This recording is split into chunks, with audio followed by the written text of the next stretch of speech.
الميكروفون الضوء مش شغال بس الميكروفون شغال.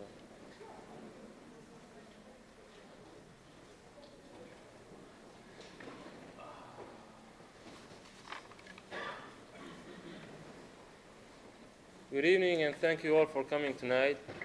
With us tonight is Dr. Abu Lughad. He was born in Jaffa, Palestine, where he obtained his early education, and he came to the United States in 1948. Dr. Abu Lughad is a professor of political science at Northwestern University. He also written and edited and contributed to several books and monographs. Dr. Abu Lughad also appeared on Nightline and CNN, and he's a former member of the Palestine National Council. Please welcome with me Dr. Abu Lughad.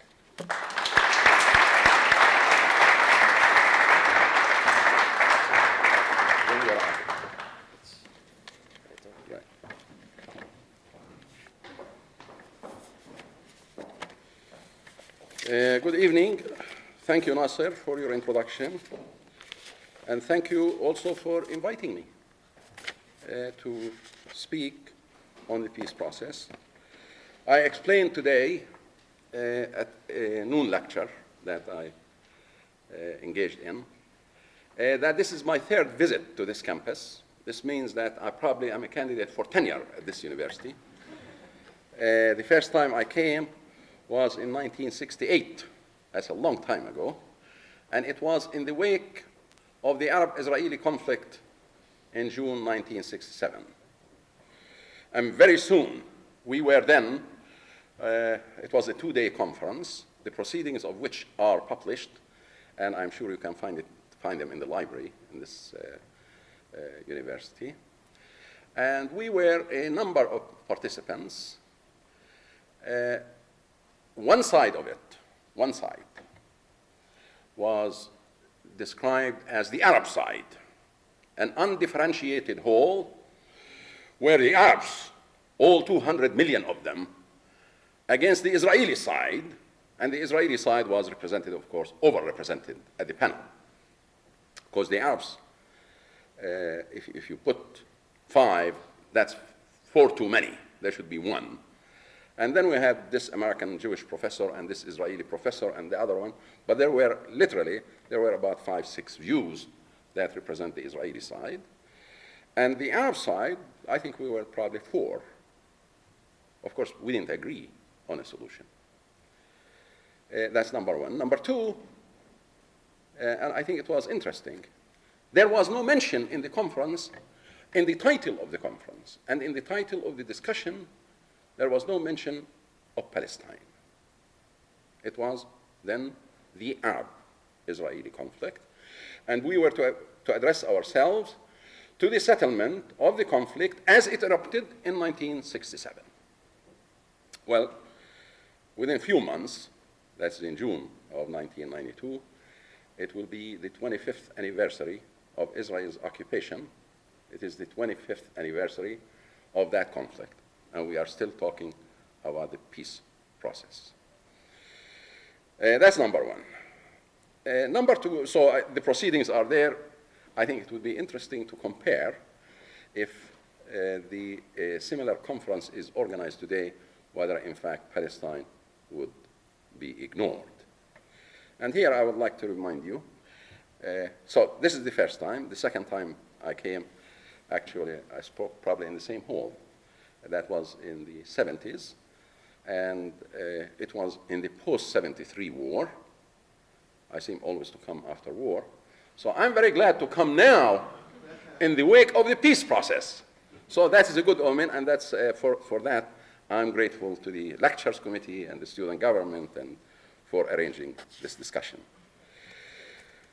Now, there are some fundamental issues that I will address myself to tonight. But I would like to begin by summarizing the conflict and therefore the resolution of the conflict if it's going to take place, and I happen to believe that it will take place. But I would like to show you the difficulty of getting from here to there by quoting 2 important statements that I consider to be representative of both sides. Now, when I talk about both sides, in tonight's discussion, and I will be happy to answer questions on other issues, but I'm addressing myself specifically to the Palestinian issue, Palestinian-Israeli issue. It is what the State Department has accepted finally. It is the most basic issue in the conflict between the Arabs and Israel. That is, it recognized finally that there is a separate Palestinian issue that must be addressed and must be resolved, and there is an Arab-Israeli issue that must be addressed and evolved. And the State Department finally recognized, and I will quote you the statement from the State Department to that effect, that the centerpiece of the conflict is the question of Palestine. It took a long time for the State Department to come to that conclusion. I'm glad it's better late than never, because the recognition of the problem entails, of course, a capacity eventually to resolve it. Now, the conflict between the Palestinians and Israel, I think, is summed up in the quotations that I'm going to begin my speech with. This is from the statement from an interview done with a person by, the title is The Younger Begin. Menachem Begin, who had just died, was a prime minister of Israel, and he is a founder of the Likud group, that is the governing party, and Shamir is his successor. You have three leaders for the Likud, or for Herut, the party that was organized to advance the Zionist movement. You have Vladimir Jabotinsky, you have Begin, and you have Shamir. And very likely, in the next few years, you are likely to have another Begin. Now, all three are known. That is, Jabotinsky, Begin, and Shamir are known as revisionists. That is, they believe in the right of the Jewish people to establish the state of Israel on the historic Eretz Israel. That's the land of Israel. And for them, the land of Israel, at the minimum, we don't know the maximum, but at the minimum, it includes all what we consider to be Palestine. That is, Israel itself, the state of Israel that is established today, plus the occupied territories of the West Bank and Gaza, plus additional territory east of the River Jordan, plus the Golan. That's for their definition. So the younger Begin is asked the question by Anthony Lewis of the New York Times in an interview that he conducted on January 25, but this is published 26. Please talk about who identifies him. So I will just make the quotations because I think it sums up one vision, one future for the resolution of the conflict. And then I'll quote a Palestinian.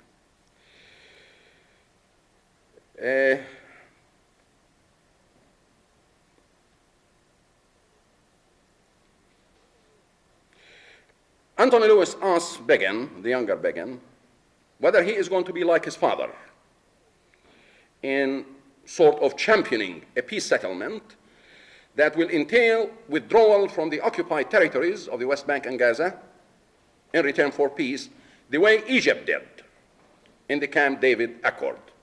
Begin was against the renunciation of the territory that the Israeli army occupied.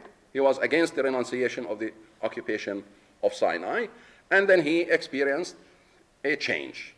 The Camp David Agreement represents the change. That is, in return for the withdrawal, the evacuation of Israel's army of occupation from Sinai, in fact, Egypt was prepared to make peace, and therefore the Camp David agreements under the supervision and the prompting of President Carter, in fact, was concluded. And the terms of that agreement called for and eventually implemented the withdrawal of Israeli forces from Sinai, as United Nations Security Council Resolution 242 says. Okay? So he asked him whether he is going to be like him. That broke from people's expectation. Menachem Begin broke from people's expectations when he agreed at Camp David in 1978 to withdraw from all of Sinai. I asked Benny Begin, he is known that way, whether he was prepared for a similar breakthrough on today's issues, that is in return for Israel's withdrawal from the West Bank and Gaza, and in return for peace with the Palestinians, would he be prepared for that withdrawal? His answer was no. Not if the question was about the territories occupied by Israel. Unlike the Sinai, he said, they are, quote unquote, an integral part of our ancient homeland. And even if they were demilitarized, they are so small that they would provide no buffer zone like the Sinai, so withdrawal would threaten Israeli security. Then he goes on. Anthony Lewis reminds him that this is part of the Camp David agreement on the Palestinian issue. He said, this is not part of the Camp David framework. The autonomy which Shamir has offered to the Palestinians or offered in the Camp David agreement is for the inhabitants. It has nothing to do with the land. As Israel will continue its sovereignty over the land, but the Palestinian people who live in the occupied territories on their own land may be able to govern themselves in municipalities, but they will have no jurisdiction, no control over the land, over the resources, over the determination of their destiny. Then he goes on. He added that Jewish settlement in the territories would be a roadblock against terrorism and the spread of Islamic fundamentalism. Quote, so we say this enhancement of the Jewish presence serves the cause of peace, unquote. And then he was asked, what relationship did he envisage? I asked, with the Palestinians in the occupied territories. He said, they would be in a subservient status with no right to vote and no expression of their national identity. And then I asked, wouldn't that make for a poisonous relationship between Israel and the Palestinians? His answer, there is a hardship for them. This is a hardship for them. Yes, I agree. It is very difficult, he said. But sometimes in life, you have to choose between two evils. Then you opt for the path that is less risky. Then he goes on. There is a hardship for them, but if less than 1% of the Arab nation, notice now he does not admit Palestinians, he is part of this whole 200 million, and he computes their percentage. But if less than 1% of the Arab nation, comprising more than 200 million Arabs, would not live in an Arab sovereign country, i.e. in their territory, if 1 or 2 or even 3 million live as a respected minority in a country that is not Arab, for me, it cannot be taken as a tragedy. He did not use the word Palestinian. Anthony Lewis noticed that Begin did not use the word Palestinian. I noted, why not? He said, but because there is no entity called Palestinians, unless it includes me. Mr. Begin replied, I am a Palestinian Jew. The Palestinians, as a different nation, is the greatest hoax of the 20th century, after the Nazi hoax, unquote. This is the view of a person who is likely to become, in due course, a prime minister of Israel. And therefore, he is looking into the future.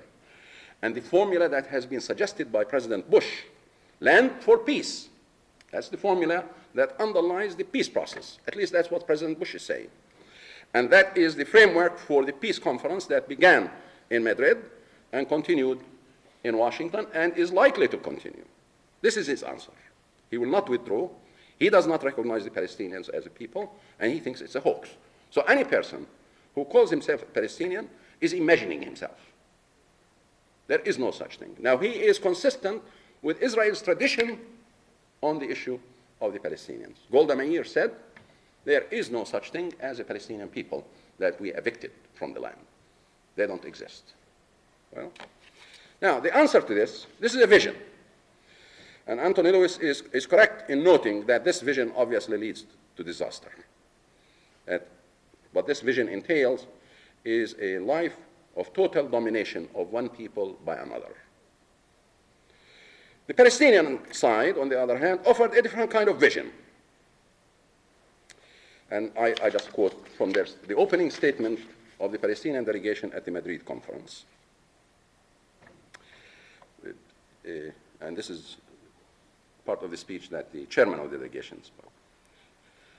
He addressed directly the Israeli people. So the Palestinians acknowledge the existence and the reality of the Israeli people in Palestine. And it acknowledges the existence of Israel as a state sitting on top of them. In the name of the Palestinian people, we wish to directly address the Israeli people. Notice that Begin didn't even mention the word Palestinian. He thinks it's a hoax. We wish to directly address the Israeli people with whom we have had a prolonged exchange of pain. Let us share hope instead. We are willing to live side by side on the land and the promise of the future. Sharing, however, requires two partners willing to share as equals. Mutuality and reciprocity must replace domination and hostility for genuine reconciliation and coexistence under international legality.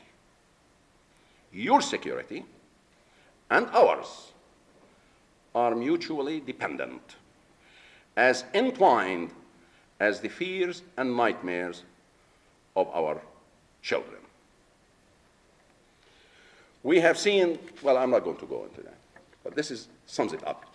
The two visions that are offered by the two people, one entails domination, control, which Israel practices today in the West Bank and Gaza, and in pursuit of its policy of occupation and suppression, confiscation of land, imprisonment of people who struggle for their freedom and independence, and a promise, a vision of coexistence between the two people on a footing of equality, where no nation might dominate another, where both nations can coexist in freedom and production. Now, this is not new. The two visions, in fact, have been in conflict since 1917. And a great deal of the issues about which people are fighting today, in fact, are historic. Now, I want to also underline the most important issue and its relations to American policy. Now, the fundamental issue for the Palestinians has been, and this is what they are trying to do today in the peace conference, is to realize, to actualize a fundamental right that has been guaranteed to all people, the right to self-determination. And for the Palestinians, the right to self-determination means the right to national identity, just as Mr. Begin says there is no such thing as a Palestinian. There are 6 million Palestinians today, 6. Whatever nationality they carry, whatever passport they carry, they are known to themselves as Palestinians because they have a historic memory related to the land of Palestine where they have created their own culture. They have their own specificity. They share with other Arabs. They are part of the Arab people. But just as the English-speaking people include Americans and English and Australians and Canadians and so forth, they all have a great deal in common and a great deal of sharing, but they also have their own specificity.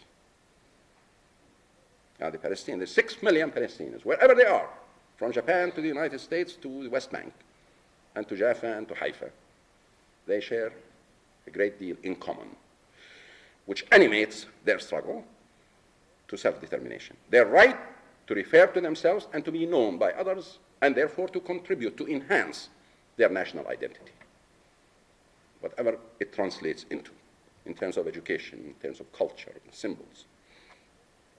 Their right to representation by their own representative. It used to be said, and still sometimes practiced, well, King Hussein can speak for the Palestinians. Well, but King Hussein is not the king of the Palestinians. Sometimes it's said that even Israel can speak for the Palestinians, as it did when it negotiated the Camp David agreement with Egypt. And Egypt talked on behalf of the Palestinians.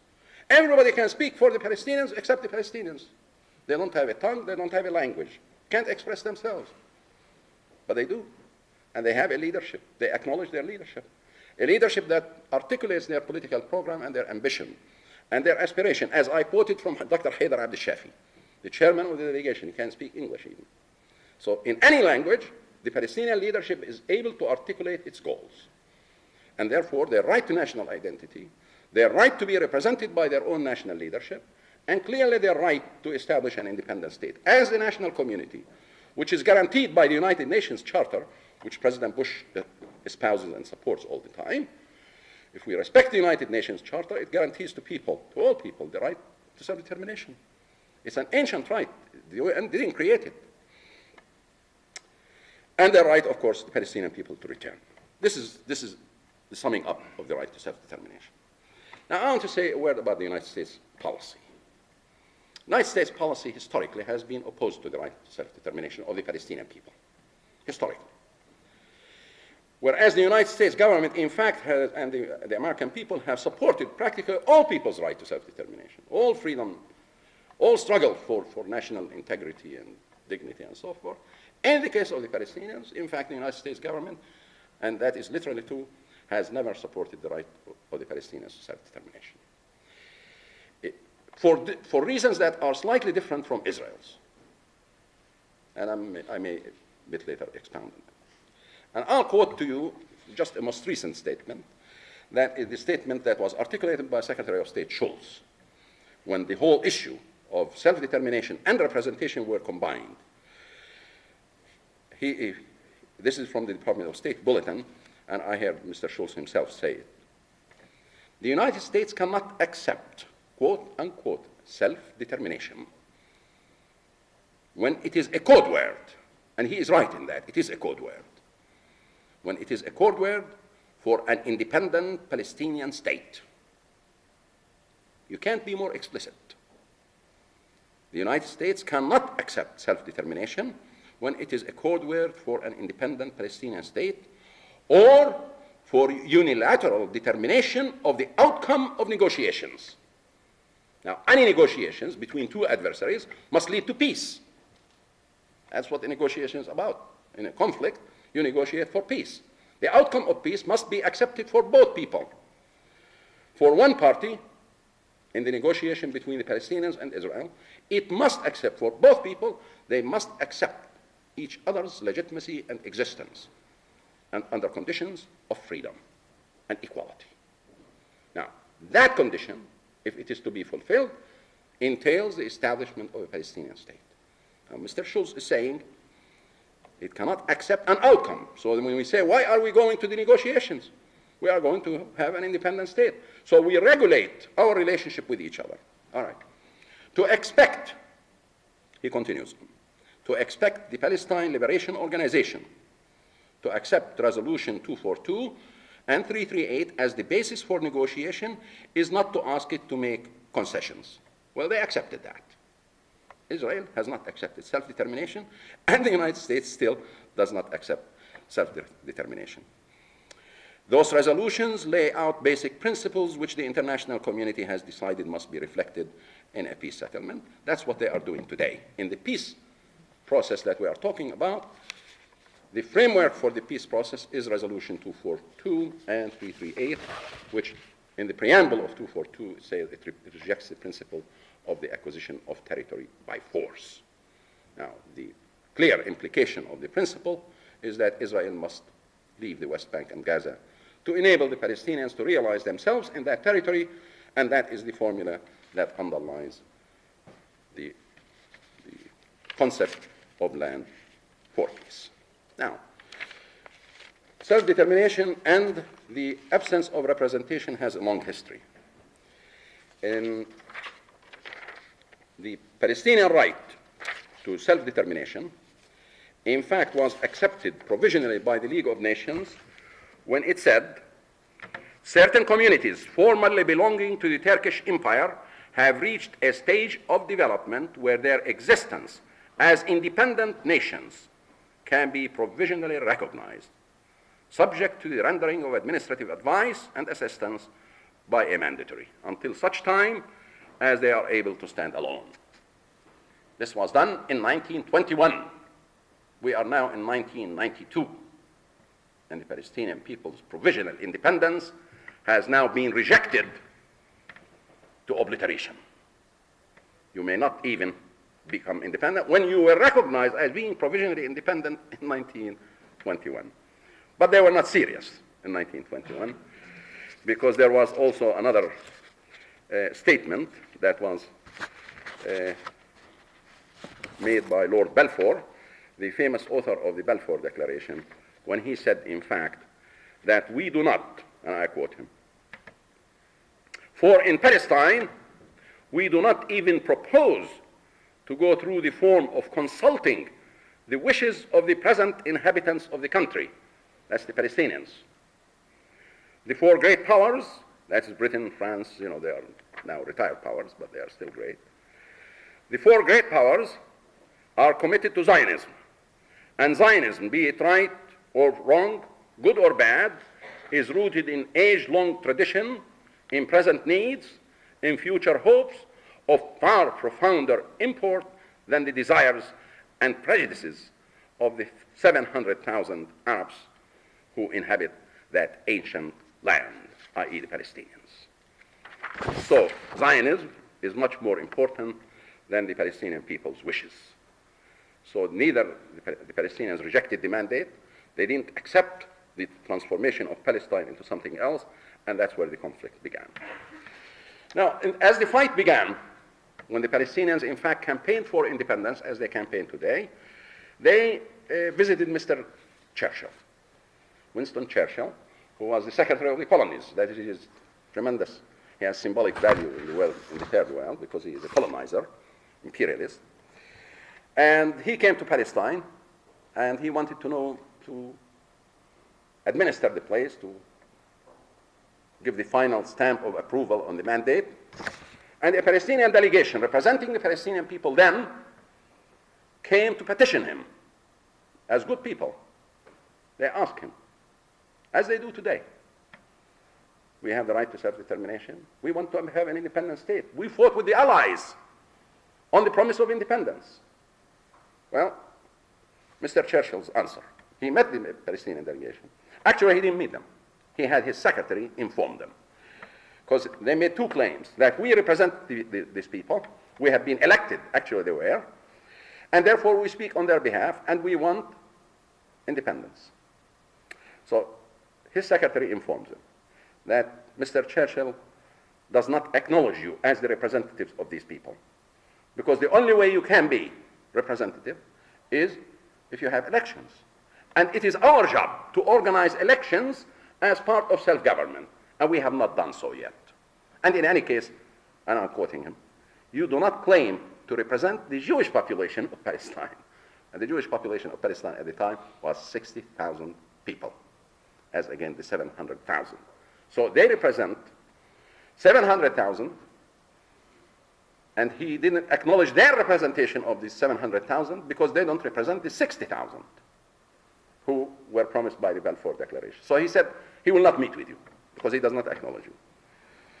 Second, and here I quote again, in responding to the issue of self-government, he said the following: "The present form of government will continue for many years, step by step."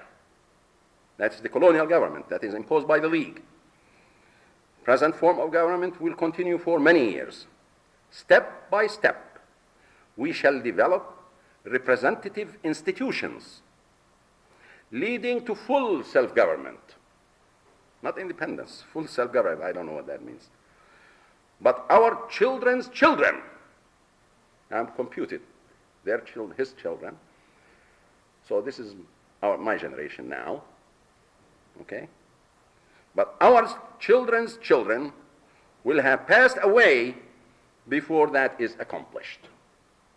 So we all have to pass away. Now, we are 6 million people. About 60% of the 6 million people are living in exile, permanent exile. They are exiled from the territory. And what we are negotiating today in the peace conference is the self-government of the Palestinian people who are actually living in the West Bank and Gaza, who are approximately 2 million people. So we have to wait, and the author of here, he's a friend of Israel, Christopher Sykes, he said his comment on this: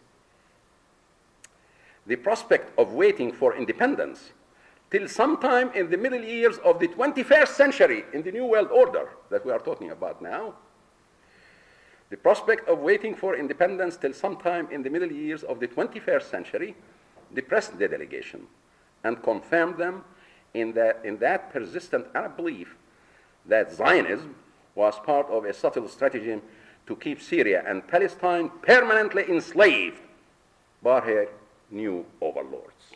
This is 1921.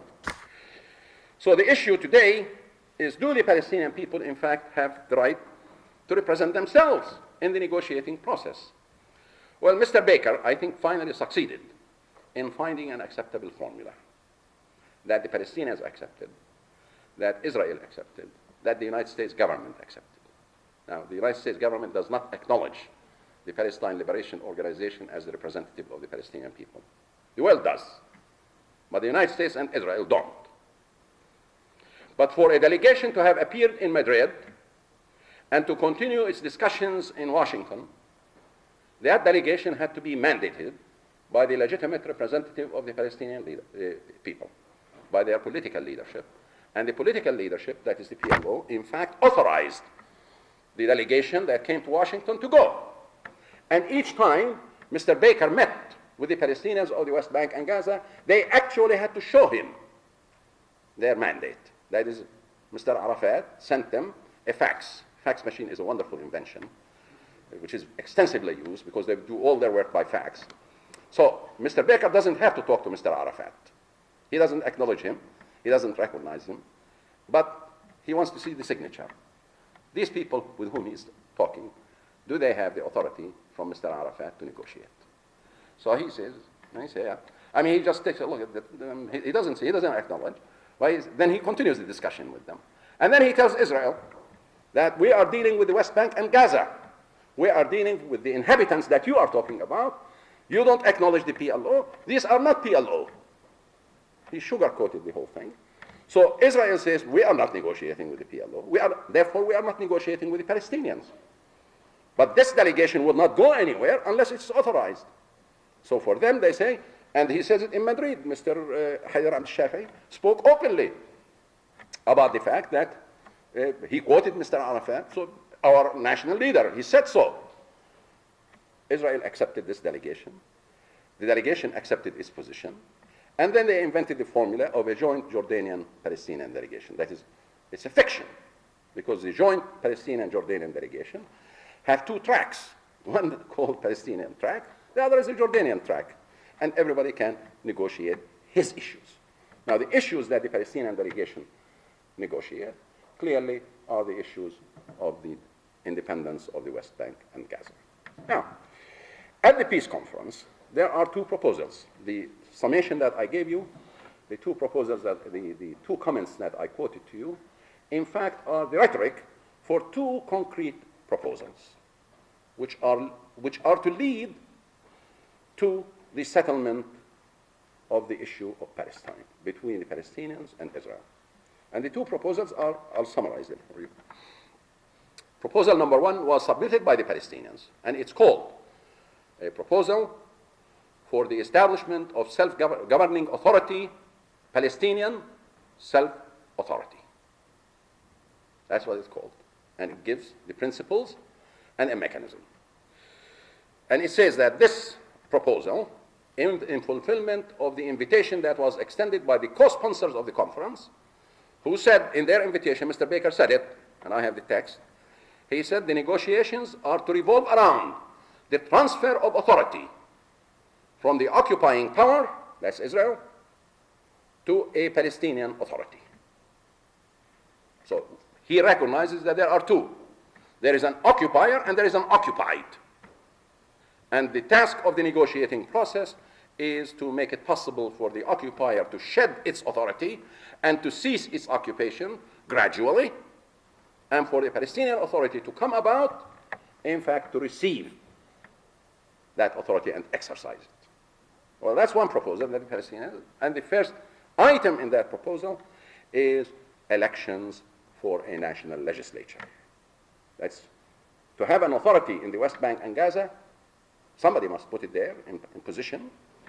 And the acknowledged principle that is acceptable even to Mr. Churchill is election, that you create a national legislature. And the Palestinians, in their proposal, submitted a modality for conducting elections of all Palestinians in the West Bank and Gaza, including Jerusalem. And that the task of the national legislature, like any legislature, is in fact to authorize, to confer authority on an executive that will be able to negotiate the final status of the territories, i.e. independence. Well, Israel submitted an alternative proposal. And these are the only two proposals that we have. The alternative proposal is simply this, that Israel will delegate some powers to individuals and councils to exercise authority over very specific matters that pertain to the inhabitants. And you try to translate that, and there is some explanation in the proposal. It says that, well, you will have a municipal council that will take care of the sanitation, health, and garbage, and whatever. In the city of Ramallah, in one city, we will appoint a council. That is, you need a creature who will implement the policies of the occupier. That's what the Israeli proposal says. You may not have authority over the land. You may not have authority over security. You may not have authority over foreign relations, over immigration. You may not have any of these things, and we appoint you. We become the legitimate delegator of authority, and you exercise it in our name. Well, one proposal, it's possible to negotiate. The other proposal, you can't negotiate over. But these are the two proposals. Now, it's crucial, I think, to see some reaction to the principle of election. I have a statement from one of the negotiators now with the American team, Mr. Kertzer, who is one of the Undersecretaries of State for Middle East Affairs, and he defines himself as the architect of the peace process. I'll quote two statements from him, which he published, which I think sums up the American position on the negotiations now. Number one, he says, in order, the Israeli-Palestinian dimension has become the preeminent issue, and it is recognized as such on all sides. This is the statement that I mentioned earlier.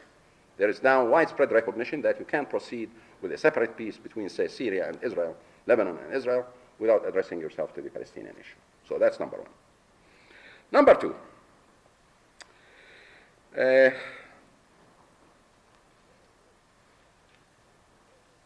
when President Bush took office, there were several misguided assumptions about the U.S. view of the Middle East situation. The first was that the U.S.-PLO dialogue would become the centerpiece of U.S. diplomatic efforts in the peace process. That's out. The second was that there would be a dramatic shift in our long-standing approach to the questions of Palestinian self-determination and statehood. When President Bush took over, it was assumed, in fact, because President Bush made an important statement that the occupation by Israel must end. That was interpreted, in fact, as a shift in American policy leading to support for an independent state. Well, Mr. Kertzer and the negotiating process today, this is what he's saying, that the second was that there would be a dramatic shift. He said that there is no such shift. The United States principle remains opposed to the principle of self-determination. Okay. On a second issue, the plan, that is the plan that for the Bush administration's plan in Israel, the plan also provided something that over time has proven to be more valuable, the germ of a democratic idea in the peace process. We all know the value and the importance of democracy in the world today. I do not need to remind you of the major changes taking place in Eastern Europe. The idea of elections involves an enormous amount of political activity, freedoms of speech, assembly, and organization, campaigns, and symbols that would provide a powerful tool for igniting a negotiating process in the Middle East. Well, we have come to the moment of truth. There is a proposal that says we shall have elections. We want to have elections. Under those conditions, freedom of speech, freedom of campaigning, symbols, you raise your flag, you compete with each other. You need the absence of a military force.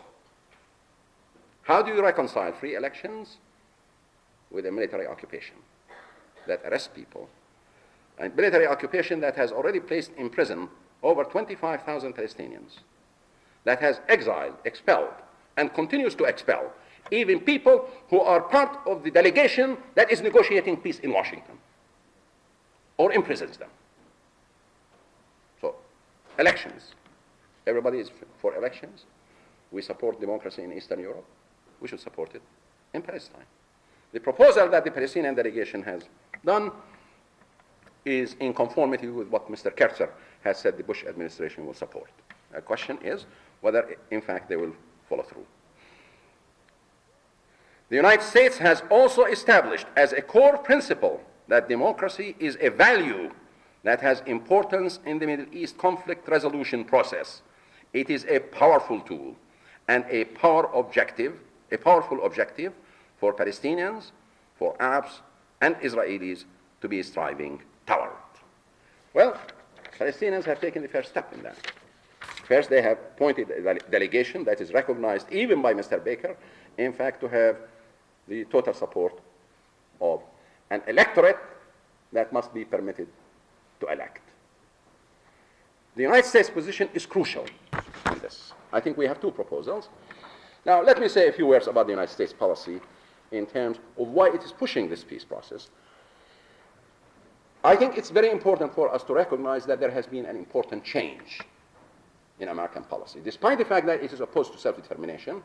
But the United States is pursuing a policy of peace in the Middle East. And I think its policy is rooted in a number of important developments. Some are local, that is to the Middle East. Some are pertaining to the United States itself. Let me take them one by one. I think the first thing that we should notice is that American public opinion has been profoundly affected, in fact, by the resistance of the Palestinians in the West Bank and Gaza. American public opinion has been affected dramatically, in fact, by this conflict and the price that it has exacted in American-Arab relations. Public opinion polls, we all believe them, at least I'm a junkie of them, I read them, and I take them very seriously, and I've just brought a couple with me. I will give you a summary of a national opinion ballot report that was issued by the Foreign Policy Association. This is dated September 1990. Partly it's affected by the Intifada, but I will talk about that. Partly by the prolongation of this conflict. And this is a report based on a survey done of 600,000 people who participate in foreign policy discussions nationally. Okay? The results for the Middle East, and in part 2, the summary of it. 58% of the American people support Palestinian state as form of political structure that would best solve Palestinian question. 58%. If you examine a public opinion poll in 1974, and I'll talk about that, in fact, you will find probably less than 10% supporting a Palestinian state. 55% want the U.S. to assume leadership in seeking Arab-Israeli settlement, to take the initiative. And I'll talk a little bit about that. 65% want the U.S. to pressure Israel to make concessions. This is one. Okay? Now, the Palestinian state, which is advocated by the Palestinians, is part of a Palestinian national consensus, which sums it up, and all public opinion polls now go for that. One, that there should be a peace conference, and now we have it, in which the Palestinians will be a separate party, and they are. This is a dramatic change. They used to negotiate with King Hussein, with Syria, with Egypt. The Camp David agreement that talked about the destiny of the Palestinians was done between Egypt, Israel, and the United States. Palestinians were totally excluded from it. They talked about the future of the Palestinians, but they didn't have a single Palestinian there in the discussion. They were determining the destiny. Well, the peace process, and this is what the American public has accepted in all public opinion polls, that they should, in fact, the Palestinians are a party, even if they are represented by the PLO, which they don't like as much, but they have the right to their own representation in the peace conference. And that the peace conference must support a Palestinian state. And to the credit of the American public, it never perceived a security threat to Israel by the emergence of a Palestinian state. Nor did it, in fact, express itself as being less supportive of Israel by supporting the Palestinian right to establish their own state on their own national homeland. I think it's very important for us to indicate that.